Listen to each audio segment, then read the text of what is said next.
Hey everyone, I'm Stephen Henderson, the host of American Black Journal on Detroit PBS, and welcome to our town hall on caregiving. This is part of our Black Church in Detroit initiative with our partners, the Ecumenical Theological Seminary and the Charles H. Wright Museum of African American History. Thanks for joining us for this very important conversation. Over the next hour, we're going to examine the challenges, the needs, and the triumphs of caregiving. We're going to tell you about a project that is creating caregiving ministries in Detroit's Black churches, and we'll talk about financial, legal, and self-care resources for family caregivers.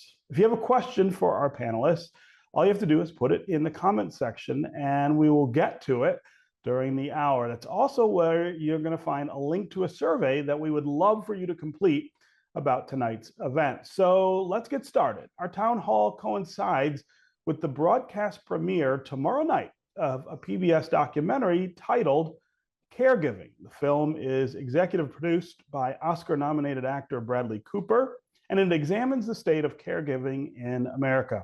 Take a look here at a preview. From birth to our last breath, it affects everyone.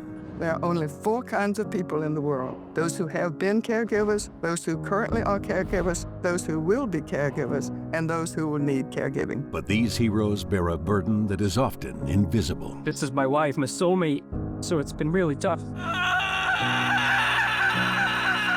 Americans are not prepared. The cost of caregiving is completely unaffordable for most. I mean, these are heroic people that are caregivers, period. Starting during the Depression to today, the decades-long effort to provide care for Americans. If we are a caring society, we end up with a country that's happier.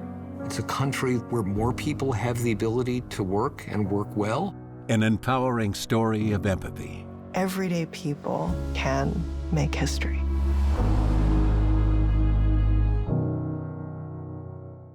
And we are going to have more clips from this caregiving documentary throughout the hour, but we want to start with an overall look at the unique challenges that are faced by African Americans when they reach their golden years. Joining me now is author Raymond Jetson, whose new book is titled Aging While Black. Raymond, welcome to our town hall.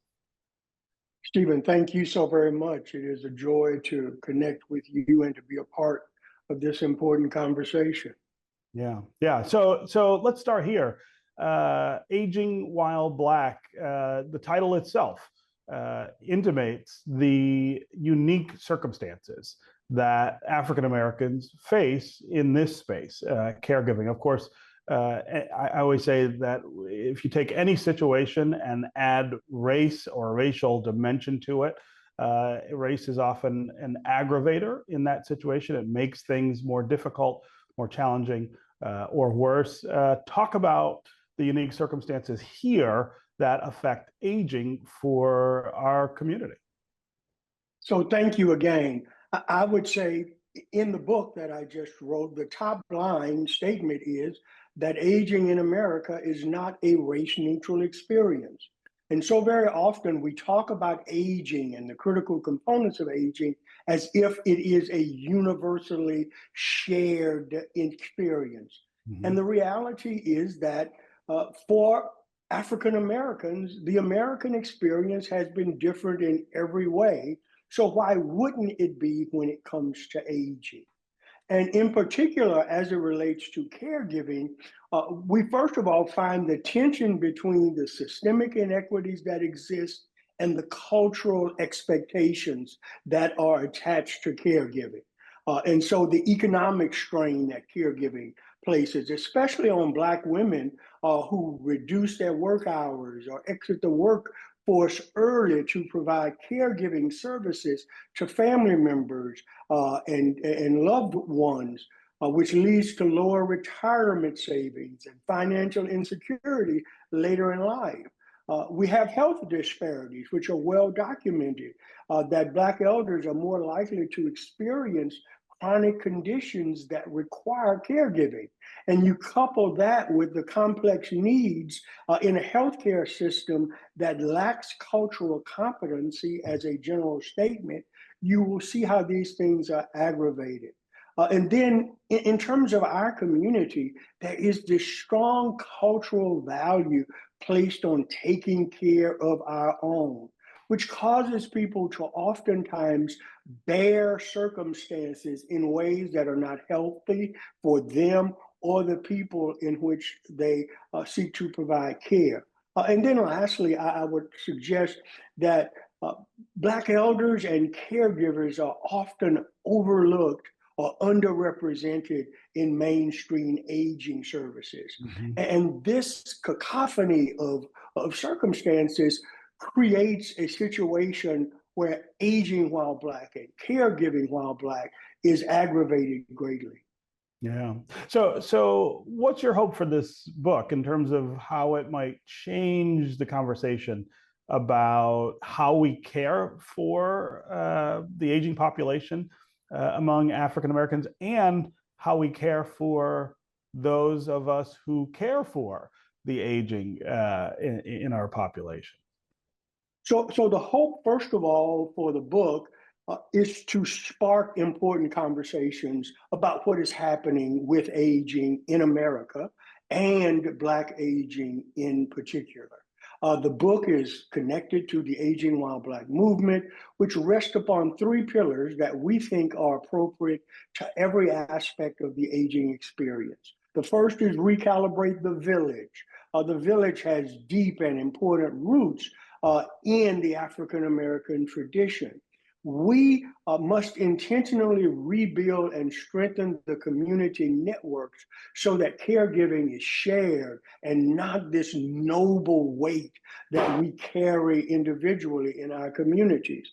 We need to develop cooperative caregiving models and community leadership groups so that we are thinking collectively about how we address this very serious and only exacerbating need.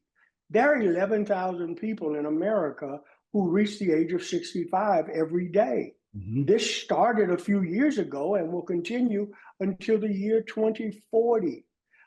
In the next 20 years, a trend will continue where the number of Black people over the age of 65 will triple from 4 million to 12 million.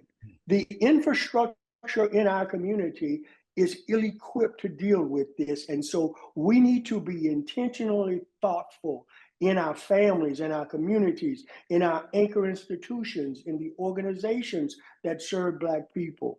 The second pillar of Aging While Black is embracing innovation. And so how do we use technology to bridge this gap? There's a brilliant brother in Aurora, Colorado, Brandon Peterkin, who's created an app called Finished that allows for caregiving services to be secured by aging people and their families to be involved. And that's just an example of how we need to maximize the use of technology. And the last pillar of Aging While Black is leaning into Sankofa. How do we view aging Black people as valuable resources rather than someone in need of care? We are having an increasing number of accomplished, experienced, determined people who are going to be showing up in our communities. In just 9 years, in 2034, there will be more people over the age of 65 than under the age of 18. How do we turn that into a resource? How do we create spaces for younger generations to connect with older generations to address the issue impacting them both at the same time? Yeah. So you've spent your career kind of working in spaces that are adjacent to this issue, if not right in the center of it. You were a member of the legislature in Louisiana. You were Deputy Secretary of Health, and you worked as a pastor. So tell me about those experiences in those spaces and the things that you've kind of picked up about aging in the African American community in those different places. What do those challenges look like in those various arenas? What I discovered, whether it was in the legislature where my office was in the neighborhood that I grew up in, or the State Department of Health and Hospitals, where I led a gubernatorial Blue Ribbon Commission on long-term care, or pastoring the congregation that I grew up in. One of the things that was consistent is that our systems and structures were ill-equipped to meet the needs of aging people in our communities, especially aging Black people. And so we found people and families facing crisis situations over and over and over again, and there was an inadequate systemic response. And so we had to do things differently in order to respond to the needs that are present in communities. And those circumstances still exist. And one of the hopes in the movement that is Aging While Black is that we can create this coordinated and collective response across the country, because the issues remain the same. And you talk about being adjacent, allow me to take you in direct proximity. For the last 2.5 years, I have been the primary caregiver for my 91-year-old mom. So Aging While Black is not a theory or a research project for me. It's an everyday lived experience. Yeah. You know, as we were saying at the open, this is not a matter for anybody of if you will become involved with caregiving. It's a matter of when. And you know, just as you are caregiving for your mother, you know, I have recently found myself in the position of having to provide more support for my mom, who's also aging and needs more. So let's talk about that space for a second, and the things that you've drawn from that experience, that personal experience with a family member who needs your help. How has that changed the way that you think about this? The lessons are deep and abiding, and one of my prayers is that I will be able to continually share them in ways that have meaning and connection for others. The first that I've learned is that I can't shoulder this alone. This is not a test of my individual mettle or my determined spirit. I need to include family and friends and community resources. And my mom has been active in her church for 70 years. I need to make certain that this is not a litmus test on Raymond Jetson's love for his mother. This is not an individual experience. Secondly, it's really important, Stephen, to know your limits, to know your boundaries in so many ways. I know that there are some moments that it's really not healthy for me to be in conversation with my mom because I've become too aggravated or I'm too bothered by other things. And I need to communicate when I'm tired or when I am not feeling well. And so know my limits and communicate them clearly. I also think that it is important to identify groups that center Black caregiving experiences. There aren't enough of them, and I have found that the traditional aging ecosystem is culturally illiterate when it comes to the importance of community and faith and tradition in the African American experience. You gotta prioritize your own health. I am of no good to my mom when I'm sick. And so I have to stay on top of my medical appointments, eat well, exercise, get my own rest. And then lastly, whatever those practices are that feed your spirit and connect you to your roots, lean into them heavily, because we need to be grounded in order to be of support to the others that we care and love about. Yeah. Reminder to our audience that if you have questions, put them in the comments and we will get them into the conversation here. Raymond, before I let you go, talk about how we find joy and inspiration in this space. I mean, we have been talking about it as a challenge, which it is, but one of the things that I've experienced over the last 3 years, where I've had to give more care and support to my mom, is these little moments where I'm experiencing things that I never experienced with her in my entire life, and where our relationship changes for the better in some cases because we're spending more time. I feel like that's an important dimension of this as well, and it's important for us to take note of those things and to look for them when we're in this situation. Yeah, Stephen, you just mentioned a critical ingredient, which is being intentional about creating these moments of joy. And I emphasize the word create intentionally. I was listening to a radio program earlier today, and the speaker said something that just really resonated with me. He said, our joy is created, it's not discovered.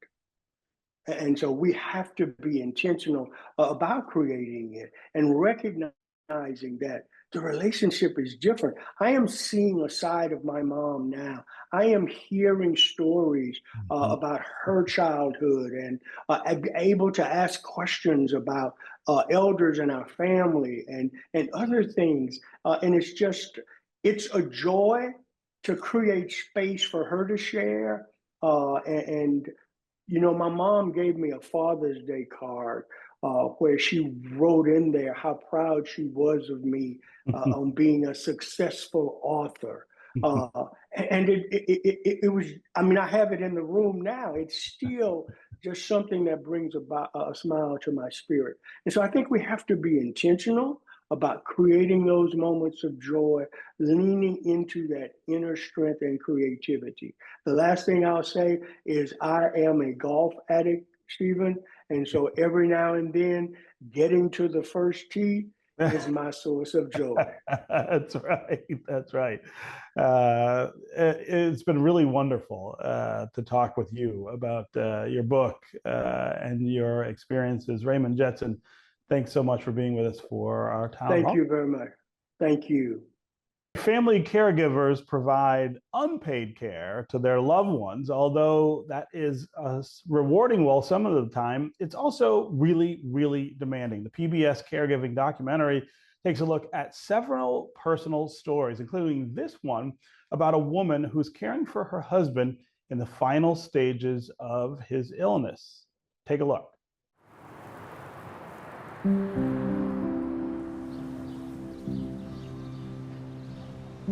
The king is here. Come on. 1, 2, 3, and 4. Well, I don't know what number I'm on now. 6, 7, 8. I'm a wife that's caring for my husband 24/7. Whoa, 16. Good job, man. Good job. We're going this way. Today is our 21st anniversary.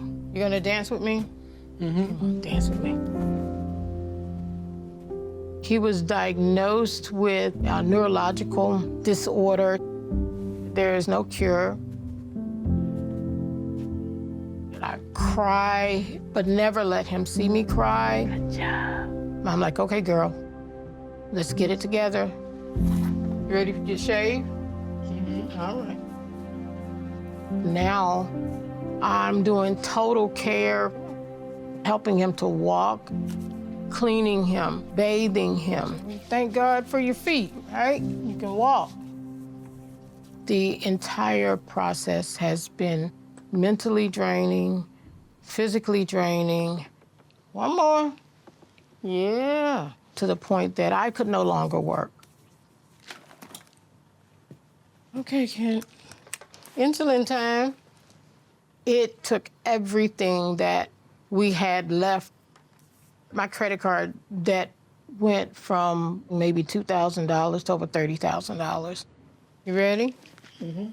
The journey's been tough, but it made me fall more in love with him. Lay back. I got you. Lay back. Even though he was disappearing, it's like our love was growing. Number two, where we are now is that he has deteriorated to the point that he needed hospice care. Finally, there was help. You can get lotion, razors, any type of continence supplies, as well as a home health aide that can come in and make it a little bit easier. But as of last Wednesday, I was told that he will be released from hospice. All of the assistance that was in place for him was going to be gone. You'll color a picture for me? The social worker said that he's not deteriorating fast enough. Color the bus. No, you can't eat that. You want to color the bus? Come on. I'm like, what? He's not getting better, he's getting worse. What's the problem? Welcome to Medicare. Briefly tell me the reason for your call today. I had some questions in reference to when you're released from hospice. Well. What do you mean by that? Okay, so basically, it's based on how many days you have left, and if you're not dead by that time, then you got to come off. Correct. Now say that back to yourself and tell me how that sounds.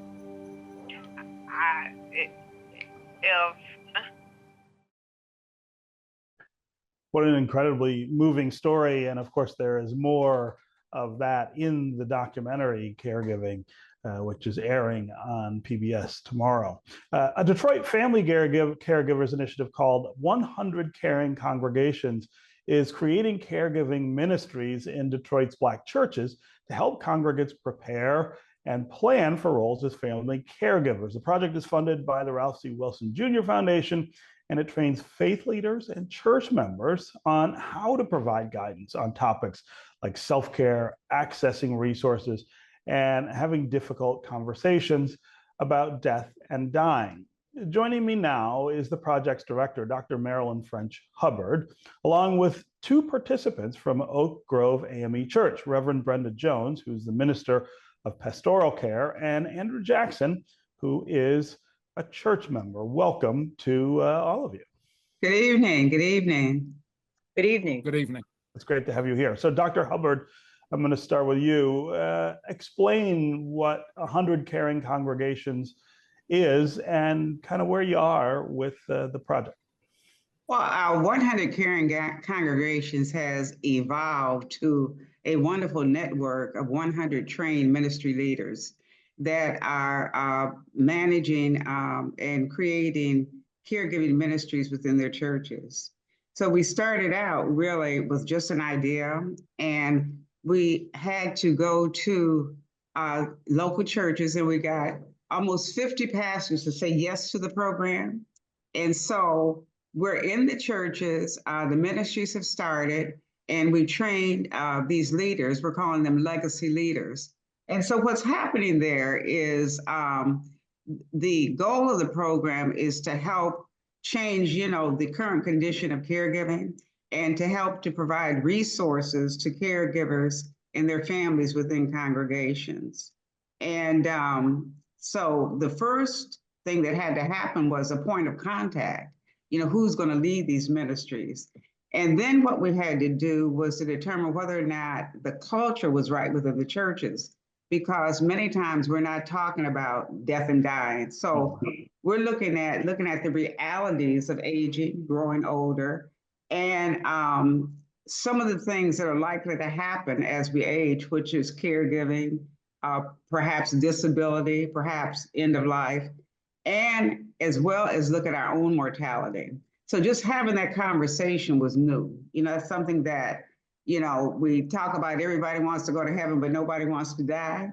And we weren't talking about it. And we have found that the church has just been the perfect place to be the center of this conversation. Yeah, talk about why the church is the right place, Dr. Hubbard, rather than someplace else? Stephen, I've worked in the community, over the last 30, maybe 40 years, and I'm kind of in my sweet spot right now because I'm working with 100 servant leaders. They have been brought up, they've been groomed, and it's in their spirit to love, to care, to share, and they're very open to this. And when we first went into the churches, what we were trying to do was to reduce the crisis that family caregivers were experiencing. And then what would happen when whatever that experience was, when they would call the church and the church would try to meet those needs, but they didn't have the resources to meet the needs. So we're working at alleviating that problem by coordinating resources, but we've also found just all kinds of assets within the churches. The churches already had ministries that were formed to reach out to people, but not necessarily the correct education or resources. So what we've come in to do is to provide resources and to provide education. And the people have just been tremendous. And the churches, what we've done is to provide the structure to develop your ministry, provide the resources and education, and they've provided the wisdom and creativity. And they're just doing some powerful things that are impacting the Detroit community. Yeah. So, Reverend Jones, you went through this project's training. Tell us what that was like and how you share this information at Oak Grove AME. Well, thank you for having me. This program was so needed. I was struggling as the Minister of Pastoral Care to respond to that panicked phone call from a member saying, they're going to discharge my mom from the hospital, but she can't go home. What do I do? Or the family member that I encountered a couple years ago, who I was in the vestibule of the church and she came out of the sanctuary and pretty much collapsed in my arms. And when I probed into what was going on, she had been caring for her husband, caring for her mom, caring for her aunt, and the weight of caregiving was more than she could handle. She was an only child of an only child. And so the burden was horrendous. And when we looked around our congregation, we realized there were a number of things missing. One of them was education. And then along came Dr. Hubbard with a phenomenal program to assist churches in providing education. So this program has meant a lot because now I have tools that I can use within my congregation to talk about those sensitive subjects that we all need to talk about, but perhaps don't have the tools to start the conversation or the resources and connections. And that's the other thing that's been birthed out of this program. I have 100 other people I can call on who may have had experiences that I haven't had yet, but they have, and therefore I can tap into our community, our village, and say, does anyone know of a resource for this or for that? And as we say sometimes, I may not know, but I know somebody who knows. I know someone who knows, right? Yes. Can you talk about the effect on the congregation, not just the folks who are participating in this because they need the support, but the congregation as a whole? I mean, I would imagine that creating a space like this in a community has an effect on everyone. Absolutely. When our leaders finished their training, our pastor brought us all before the congregation and stoled us and allowed the entire congregation to see that there were people within the congregation who have been through the caregiving journey, who have some caregiver knowledge to share. So it opened up a window to say, you are not alone. And you don't have to go to a stranger. You worship with these individuals. You know them, you know their parents, you know the individuals that they're caring for. And so approaching someone like Brother Andrew, whose mom is well known in the church, for whom he cares, that's a softer approach than, say, calling an agency on the phone or an individual from outside of the community, because he's known and she's known. And so it just makes for a better atmosphere for accepting information that sometimes is difficult to digest, as your previous speaker, Mr. Jetson, talked about. Culturally, we're not prepared for some of these conversations. And so it's very difficult to accept the information because it's coming from a stranger and it's strange to our culture. Andrew, I know you have a personal caregiving story to tell. We want to hear that first, but I also want to have you talk specifically about how being part of this training at Oak Grove has changed that experience for you. Thank you again for having me here this evening. It's changed me in the sense that I'm now taking better care of myself in terms of trying to get adequate sleep. I just joined a dance class at church, ballroom dancing, to get some exercise and some movement in. And even though I have 2 left feet, I really have, benefited from that program. But, the training has, just alerted me to things that I need to take care of to make sure that I'm in a good physical and mental place to take care of my mother on a daily and recurring basis. Can you talk about the care that you're giving for your mom, how long you've been doing that, and sort of the journey that you've been on? Yes, my mother fell and broke a hip in June of 2022. And when she was in the recovery process, we realized that she couldn't live on her own. So I brought her home in August of 2022, and she's been with me since then. My wife of 45 years transitioned in March. She was March of 2023, and she was assisting me in caring for my mother. And since that time, I've had the majority of her care. I've taken care of. I do have a caregiver that comes in 4 hours each day to more or less get her bathed and dressed in the morning. And then from that point, I take care of the rest of her day. Mm-hmm. And the training that you've had, what is that giving you that you didn't have before? And also talk about the community that I guess you guys are building around this.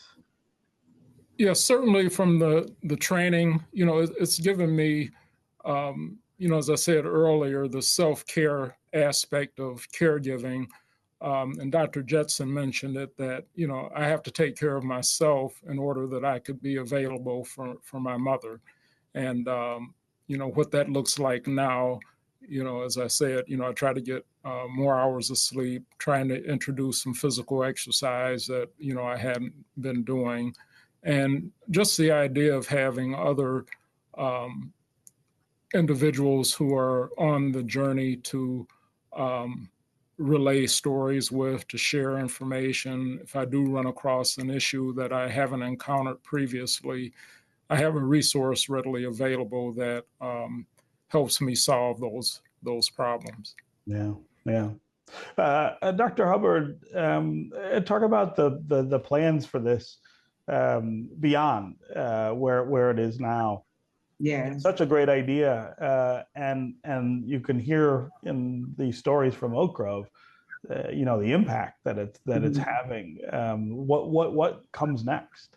And I will say, you know, Oak Grove is only one of the churches, one of our favorite churches, but there are 37 others who are just doing phenomenal things. And just like Mr. Jackson said, he's doing ballroom dancing. The things that emerge out of this is just really delightful to hear, you know, what has happened as a result. But we hope to grow the program. And what we're looking at is developing resources, vetted resources, and an ecosystem where people know where to go when they are in need. And so what we're going to be doing is developing partners throughout the community.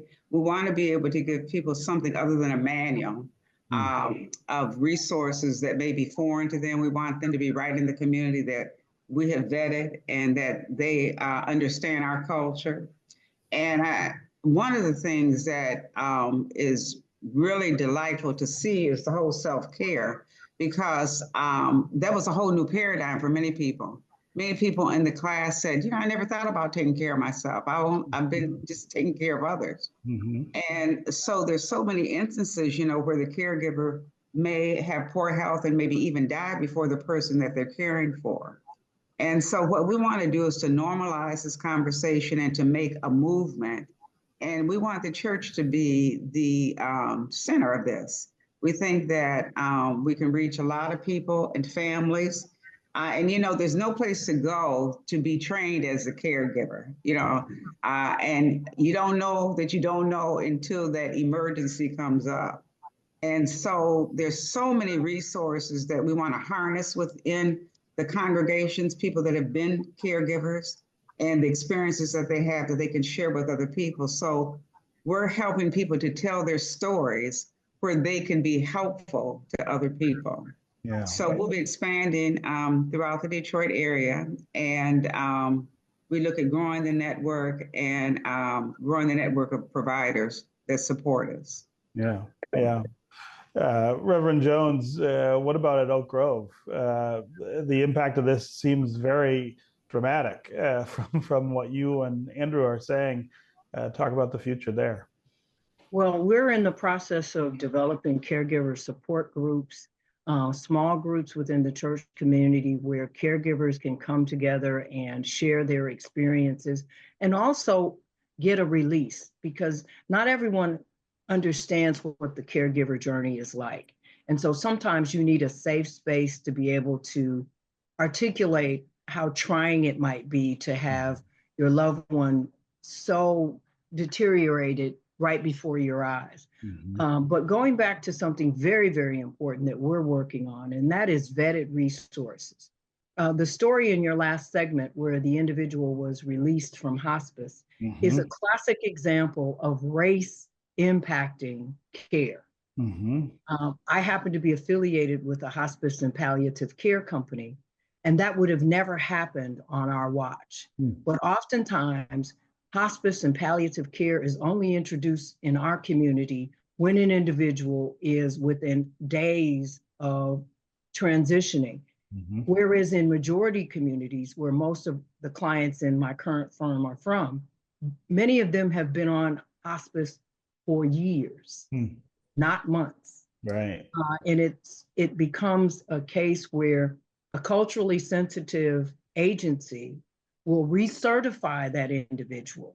But if they decide that the individual doesn't qualify anymore because they aren't getting the level of compensation that they want, then they can remove them. Right. So having an agency and having resources that have been vetted, that understand the process within the Black community is so critical. Learning how to evaluate our care, because we respond differently to various diseases than other majority communities. So that is very, very essential to us going forward. So we're going to be developing lists. We won't recommend, but we will develop lists of agencies and organizations that we know are culturally sensitive, that have been vetted either by members who've utilized those services or by others in the community, as Dr. Hubbard alluded to. It's not just Oak Grove. It's 100 other caregivers and a number of pastors that have bought into helping to build this network.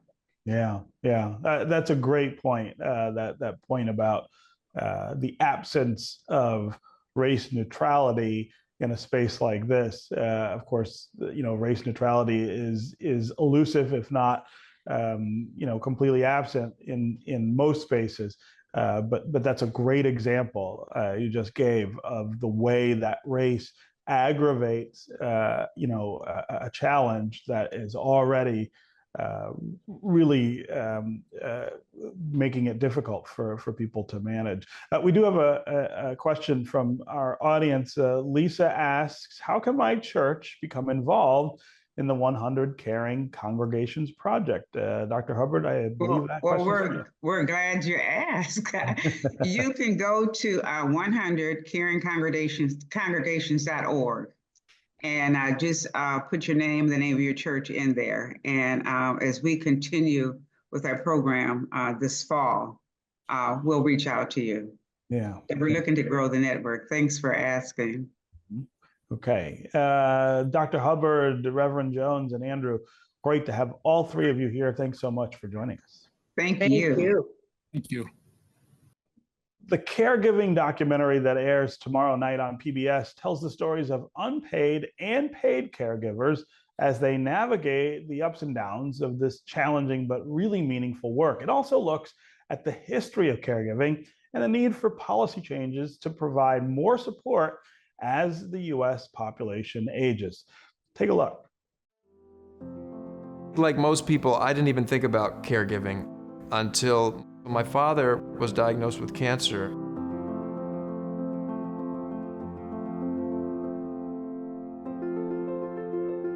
My dad was somebody who I idolized. I used to dress up like him when I was a kid in kindergarten and get made fun of because I wanted to wear like a suit and a tie. And then to go from that to giving him a bath is quite a traumatic thing.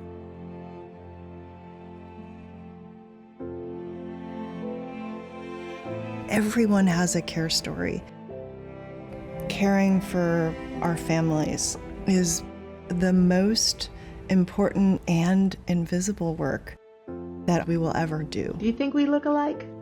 Here you go. Doesn't matter who you are, where you live, what you do, where you come from, you need care. How you feeling this morning? You good? And we have this invisible army who are essentially holding us all up as families and therefore holding the entire economy up.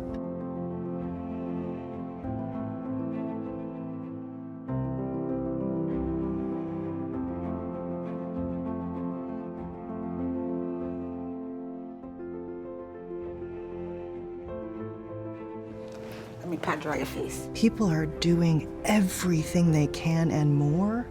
And it's simply not sufficient because we need to have a recognition that care is a public good.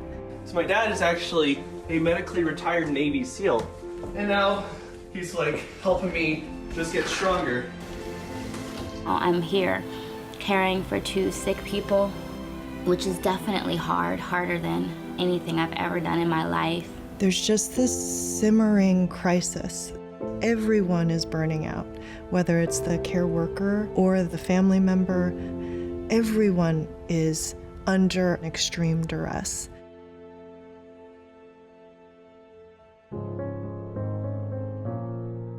I have reintroduced a credit for caring bill. It is for those that are caring for their loved ones. We're trapped in a caregiving crisis, within an economic crisis, within a healthcare crisis. Now, we have a once-in-a-generation opportunity to support all of our families and our caregivers too. It really is up to us. All of us can help raise the banner for caregivers. That's why I'm excited to partner with WIDA and produce this documentary. Together, with your help, we can make a difference.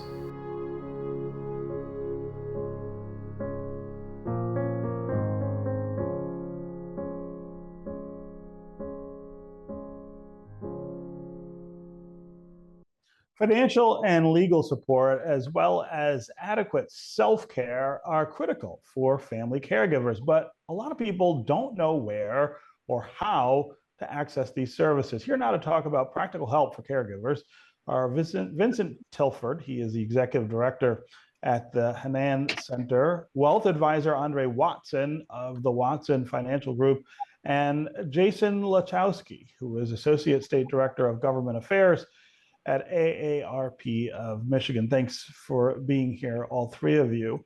Vincent, talk about the respite services that are offered at Hannan Center for family caregivers. Why is that so important to care for yourself? Well, thanks, Stephen, for having me on. Let me first of all say that Hannan turns 100 years old this year, and we've been serving the needs of older adults for this entire period, but we really didn't start services for caregivers until about 5 years ago during the middle of the pandemic. And one of the things that we discovered when we were creating this program was that there wasn't enough adult day programs for people who are living with a dementia diagnosis, and one that also equally supports those caregivers. And so while we provide this sort of nurturing and sort of evidence-based programming to people who have a dementia diagnosis, we spend an equal amount of time, if not more, with those caregivers. You know, your earlier guests talked about sometimes how caregivers have to take care of themselves. Well, we really try to help them with that by taking on some of the tasks that they have to do throughout the day and doing those for them. We provide quarterly caregiving days, or I should say spa days, where caregivers can come and get pampered while we watch their family members in our program. We help caregivers navigate resources. We provide counseling, and we help to place them when their loved one is no longer appropriate for our program. We stay with them and we help them to find other care that better fits those needs. So we are just a program that is oversubscribed. We serve about 80 to 90 caregivers and those living with dementia on an annual basis. Yeah, you know, it seems to me that the first step, Vincent, is realizing that you need the help, and that's a huge hurdle for a lot of people. I think for a lot of us, we end up in these circumstances where we're caring for somebody, and all we're thinking about is, well, I've got to do this. I've got to make sure that this works for this other person. How do we get people to know, okay, well, I need care too, if I'm in this situation? Yeah, that's a really important idea that you brought up there, because oftentimes it's hard to get people to think about caregiving before they're in that situation. And then once they're in it, they don't have time to think, they just act. And so what we try to do is to provide education and support to those caregivers. We try to help them to think about those things that they may not have encountered yet. For example, one of the things we'll do is we'll bring an occupational therapist into their home to help them think about, how should your home be structured? What kinds of things should you put in place? If you have someone with dementia and they're up in the middle of the night, sunsetting, walking around, you don't want them to leave, but you want them to be safe. And you also need to be safe as well. So what we try to do is to anticipate a lot of those things. All of our staff are trained to serve people who have dementia diagnosis. And we also use a lot of evidence-based programming to try to introduce new techniques that they can use with their loved ones. Yeah. André, you provide financial advice for our aging population as well as for the family members who care for them. That's key as well. Talk about what we do. I mean, almost no one prepares for this kind of stage in their life, especially caregivers. What are the things people need to kind of keep their eyes open about? Great seeing you again, Stephen. The one thing is just an awareness that I really applaud Dr. Hubbard for alerting and trying to create a proactive position from a trusted component of our community, the churches, because it gives me a better chance to do what I have to do, which is bring the resources necessary to pull off the care. or the ingenuity and creativity that's necessary. An example would be, what type of home should mom or dad own? What should we do with the inevitable situations that may occur? Do we engage products such as long-term care? Do we have frank conversations with family members about how they can support that loved one that's in need? And when we think about the money side of it, I mean, is there a way to prepare for this? I mean, are there decisions that we ought to be making in our 40s and 50s to care for our parents first when they're in their 70s and 80s, but then also to make sure that we can be cared for when we reach that age? Yeah, and actually you highlight the bottleneck dilemma that I commonly confront. Do you provide all of the resources to take care of the parent? And is there a compromise in the inheritance? What role does this care take economically? You know, can you stop your job? All of these situations are unfortunately realities that we have to figure out a plan and work accordingly.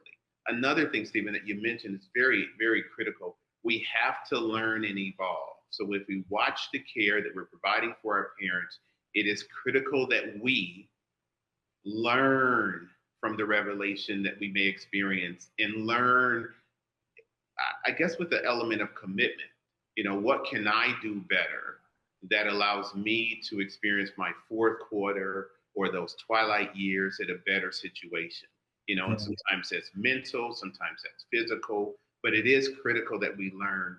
And unfortunately, due to the disproportionate amount of experiences with wealth in America, the African American community is really going through a crisis in this critical time, where some of the gains that we may have experienced could be lost or wiped out completely. So it's a very challenging bottleneck that I am witnessing, because I'm the individual who's in the room, we make the decisions, or I may see some of my clients who are not living their best lives, which again is why I applaud the vision that Dr. Hubbard is giving back to the community, because this is something we have to stay ahead of if we hope to at least give decency. And I pray that our community, not just community, but our country comes to realize and own this emergency. Yeah. It's not to be pushed along. We are at crisis mode. Yeah. I mean, the preparedness is not there now. Right. I mean, I guess the best hope is that we can start to be prepared for, the next generation in a better way that we were for this one. Jason, talk about the tax and financial relief efforts that AARP is pushing for caregivers here in Michigan and at the national level. Well, thank you for having me, Stephen. AARP is the nation's largest nonprofit, nonpartisan organization dedicated to empowering Americans 50 and older to choose how they live as they age. And one of the ways we do that is through our advocacy work. And one of our top priorities is providing financial relief to family caregivers. We do that at both the federal level, Credit for Caring, which was mentioned in the video, but AARP Michigan is also working to advance a state tax credit as well. This is a major issue for older adults. At any given time during the year, there's an estimated 1.73 million Michiganders who serve as a caregiver for an older adult, allowing them to live independently at home where they want to be. Caregivers are the single largest provider of long-term care for adults living at home, and they're the first line of defense for older adults from being readmitted to a hospital or being forced to move into a nursing home. At AARP Michigan, we're very optimistic about the prospects of a credit. The legislature is currently in its appropriations process, and the Senate has included a $30 million line item to start the credit. We've been advocating to the Michigan House, and we hope to introduce the credit formally here in the coming months. Yeah. I mean, that credit would make a big difference, obviously. Are there other things that we need from a a policy perspective to kind of change the financial picture for the caregiving environment beyond tax credits? You know, that's a great question. And one of the things that I always point to is the funding that the states provide to the area agencies on aging for home and community-based services. These are services that are provided through those area agencies. They allow older adults to stay in their homes, which is where they want to be. And the services are more cost-effective than being at a nursing home. So from the state's perspective, it should be a win-win. But of course, we need to make sure that that's balanced and we drive more funding to that mechanism as opposed to just increasing funding for nursing homes. Yeah. Okay, Vincent, André, and Jason, great advice from all three of you. Thanks so much for being here with us. That is going to do it for our American Black Journal, Black Church in Detroit Town Hall on caregiving. We really appreciate you taking the time to join us this evening. We hope that we have provided some answers, maybe some inspiration on a topic that touches all of us. Remember to watch Bradley Cooper's caregiving documentary tomorrow at 9 p.m. on Detroit PBS. We'd like to know your thoughts about tonight's event, so make sure to take that short survey that is in the comment section. Look for our continuing coverage on caregiving on American Black Journal and on One Detroit. I'm Stephen Henderson. Take care and have a great night.